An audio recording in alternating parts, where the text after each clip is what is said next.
I think being brought up in the countryside in England, and perhaps through influence of my mum, who's a great lover of nature, I'd always experienced my own life in relation to the beauty of the countryside around me.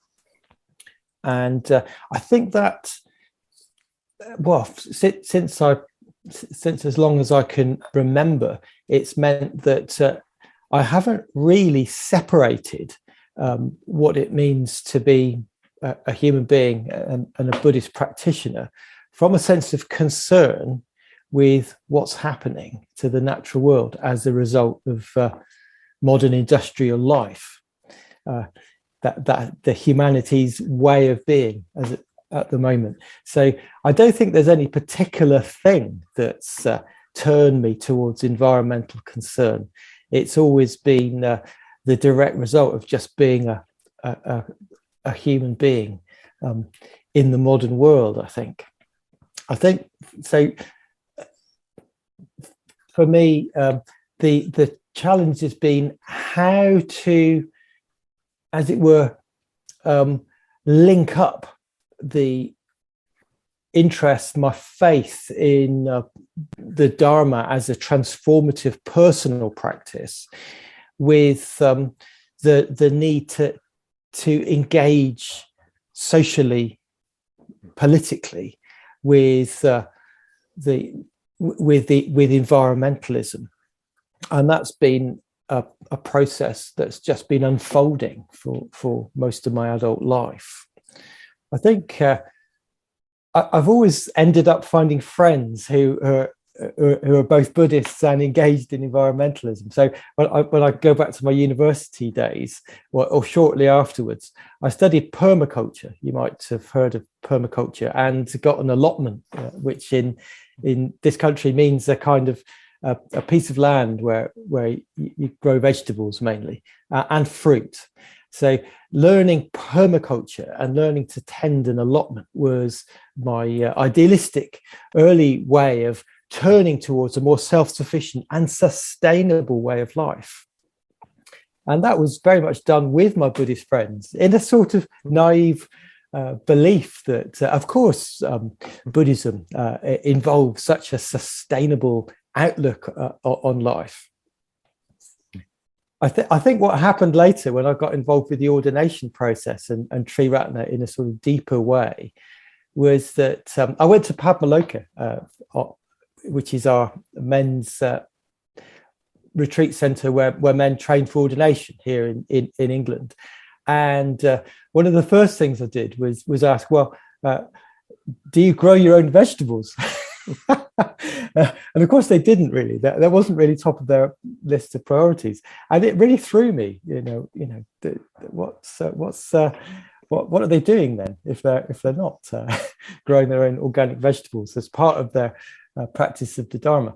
And that led to a period of as it were, considering, well, how do modern Buddhists live out an environmental concern?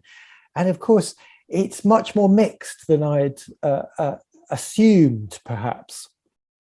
And it's taken some years to appreciate how, for most modern Buddhists, their practice is in the midst of a life which has already got its own commitments, whether that's to family or to some form of work, and so on.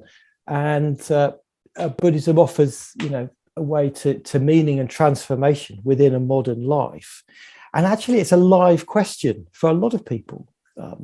How can this be informed by environmental concern as well?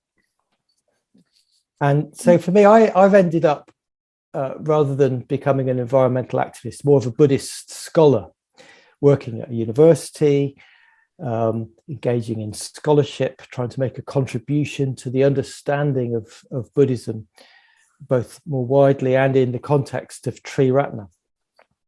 And so it's only recently I've turned to thinking, well, how can I make some contribution to environmentalism within this context?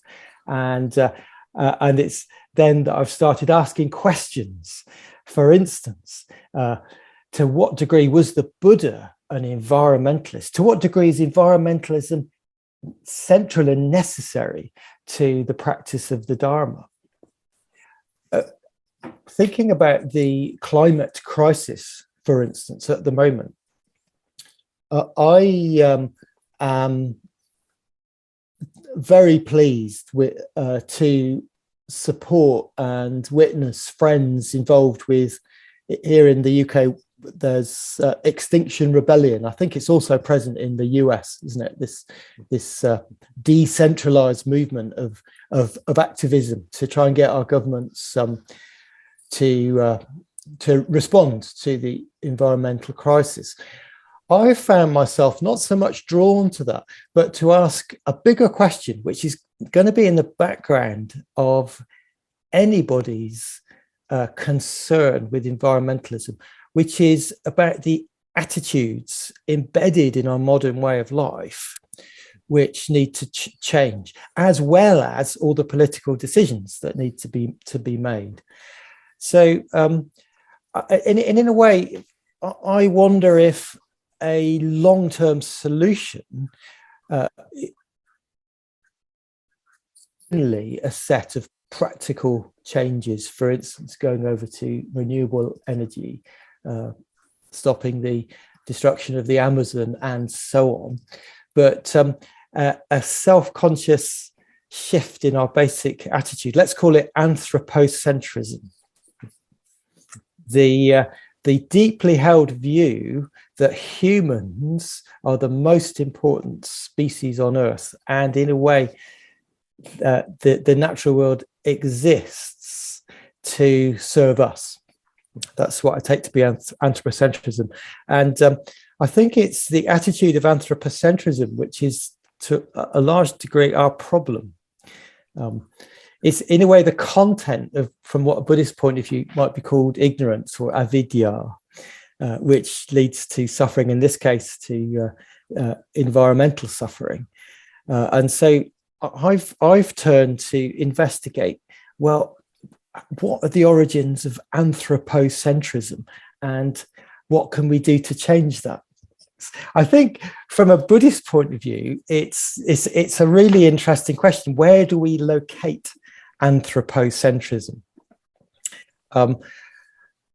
Turning back to the Buddhist tradition, I think an important thing to note is that in the time of the Buddha, there was not an environmental crisis. This is stating the obvious in a way, but the Buddha and his followers, and for hundreds of years afterwards in India and in Asia, Buddhists were practicing the Dharma, excuse me, believing in full trust that nature was much vaster than human beings. And to the degree that they were needing to cut down trees and use natural resources, probably quite reasonably had the belief that nature was an almost infinite resource. It was always going to be a big, dangerous wilderness, rather than what, as it's turned out, we've become all too aware now, a vulnerable and fragile kind of home in which we live. And so I don't think traditional Buddhism has had to think about anthropocentrism and so on. It's not been necessary. And in any case, the situation of anthropocentrism as a deeply held belief, I think, is down to certain shifts in how human beings think as a result of the scientific revolution, which has ended up in us internalizing a way of thinking about being human, which is both separate from nature and viewing nature as not so much the living home for what it is to be human, but something more like not so much a giant machine, but something that lacks consciousness in the way that human beings have it. So we've internalized a sort of way of experiencing this world and seeing our values, largely in terms of continuing to kind of master nature through technology. So I see anthropocentrism as a bit of a modern problem, or the tricky bit is a modern problem, and yet its roots probably go deep in the human psyche, perhaps in an evolutionary sense. So I do think Buddhism offers ways to heal that or change this attitude, and that's what I've been interested in investigating. Maybe what I'll leap straight into where I see the answer. I think the Buddhist practice of mindfulness, far from being how it is presented nowadays as in a sort of secular context, as being a sort of personal practice with very many benefits, I think in its original context can be seen as a way of returning awareness to its embodied context, which takes us into relationship with reality. And, you know, if one reads about the Buddha's practice of mindfulness, it was slightly different from how it's presented, for instance, in a secular context in the modern world on the whole. The Buddha's practice of mindfulness was out in nature.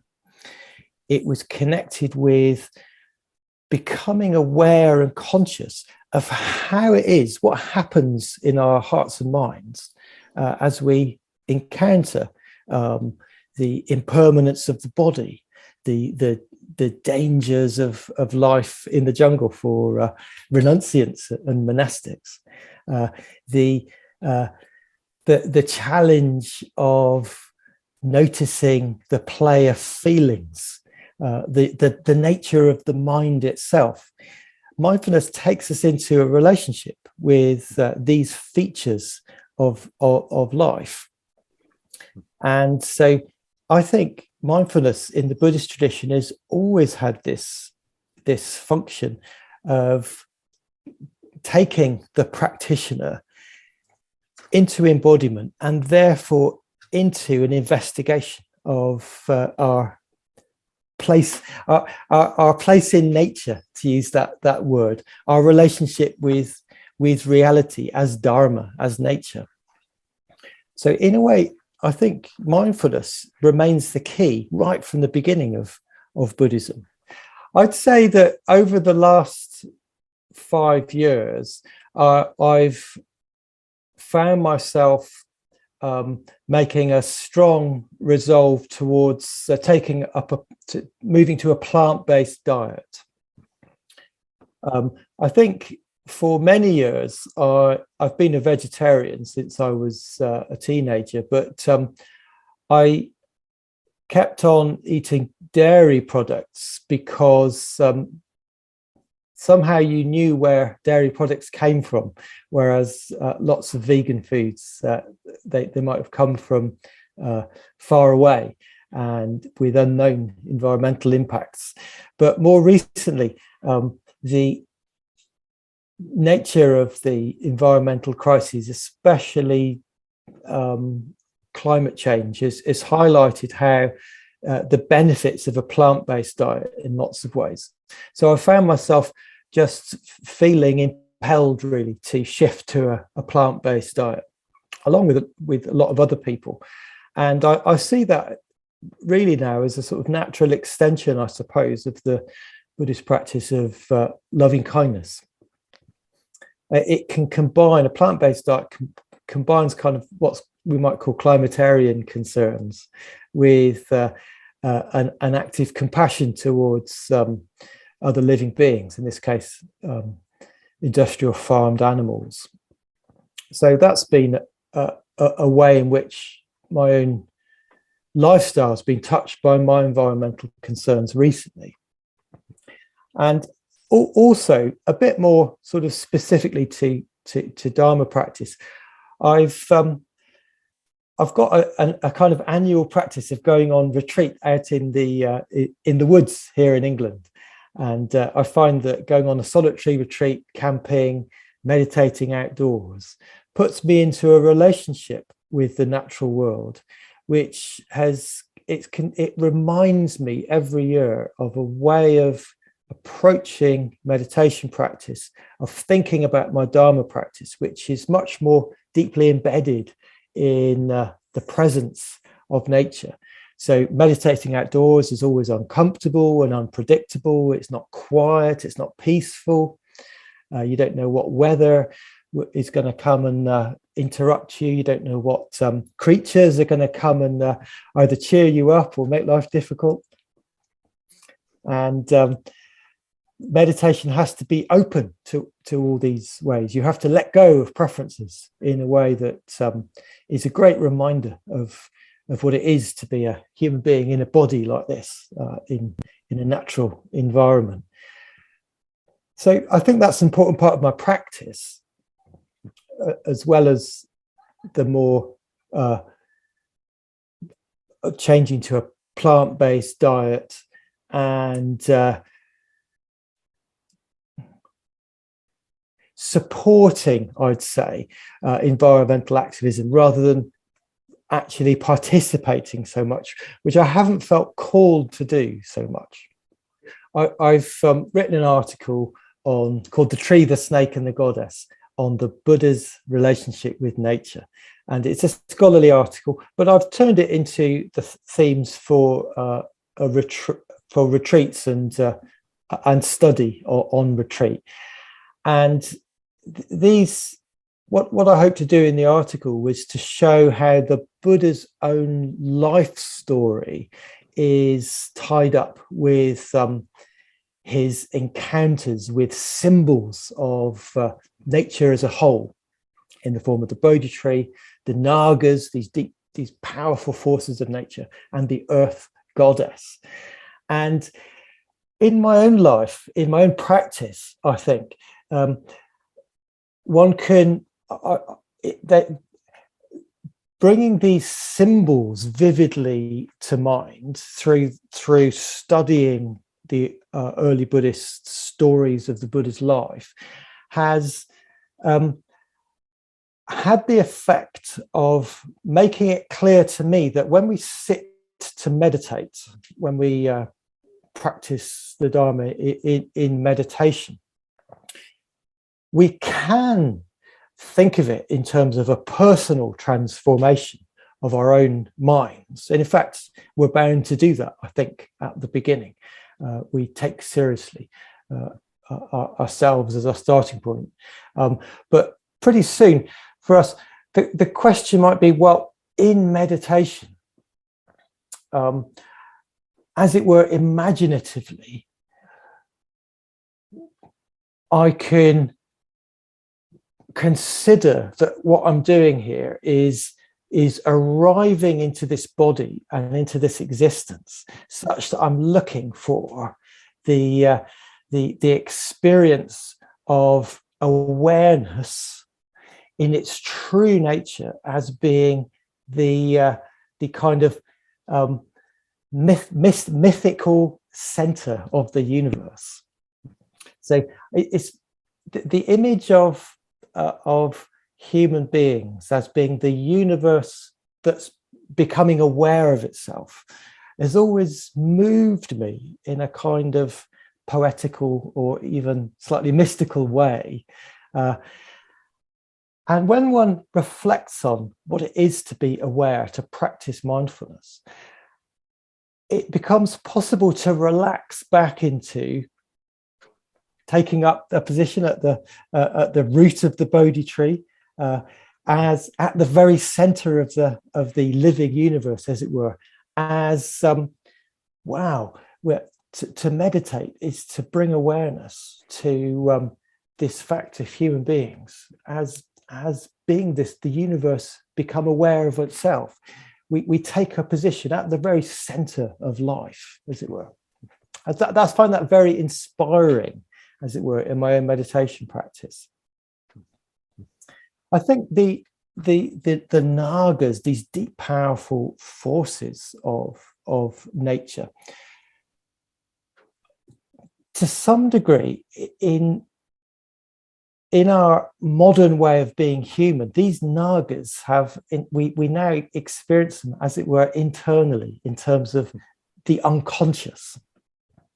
After the revolution of Freudian psychology, a lot of the way nature appears can be in terms of our own unconscious.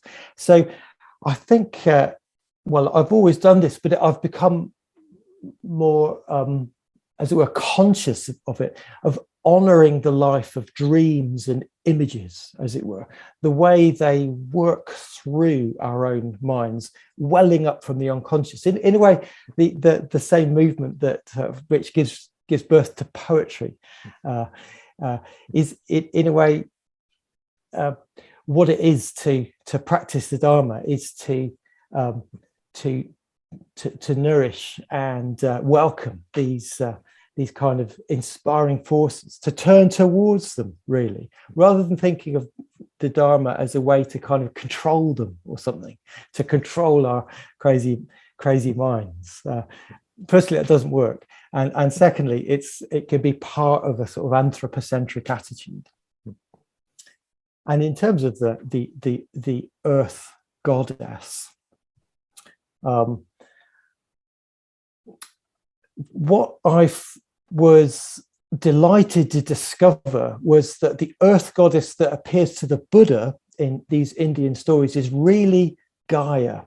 The figure that became represented as the Earth Goddess in Buddhist texts had in fact been borrowed into Buddhist stories through the arrival into the Gandhara region of India of Greek myths of Gaia, the Earth Goddess, and also the Indian Earth Goddess Prithvi is in a deep way the same thing as Gaia.